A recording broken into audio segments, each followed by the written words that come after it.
ఇలా గొడవ పడినా ఇది తీర్మానం అవ్వట్లేదు, కాబట్టి ఒక పని చేద్దాం, మనం సృష్టించినటువంటి వాడు బ్రహ్మ కాబట్టి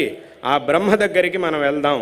ఆ బ్రహ్మే నిర్ణయిస్తాడు, కాబట్టి మనందరం ఆయన దగ్గరికి వెళ్దాం అని చెప్పి వీళ్ళంతా ఈ 5 వేళ్ళు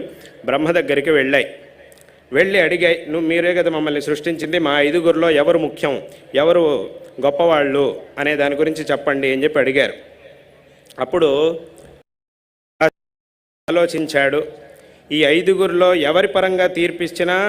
ఇంకొకళ్ళకి కోపం వస్తుంది, కాబట్టి దీన్ని కొంచెం జాగ్రత్తగా ఆలోచించి నిర్ణయం చెయ్యాలి అని చెప్పి బ్రహ్మ కాసేపు ఆలోచించి అన్నాడు, ఒక పని చేయండి, అసలు ముందు మీ అభిప్రాయాలు ఏమిటో చెప్పండి, ఒక్కొక్కళ్ళు మీ అభిప్రాయం ఏమిటో నాకు చెప్పండి అని చెప్పి అడిగాడు. అప్పుడు మొట్టమొదట మన చేతిలో ఉన్నటువంటి ఈ బొటను వేలు చెప్పింది. ఏమిటి అనంటే, నా దగ్గర చాలా బలం ఉంది, నేను అందరికంటే బలవంతుణ్ణి, ఈ చేత్తో దేన్ని ఎత్తినా కూడా ఏదైనా ఒక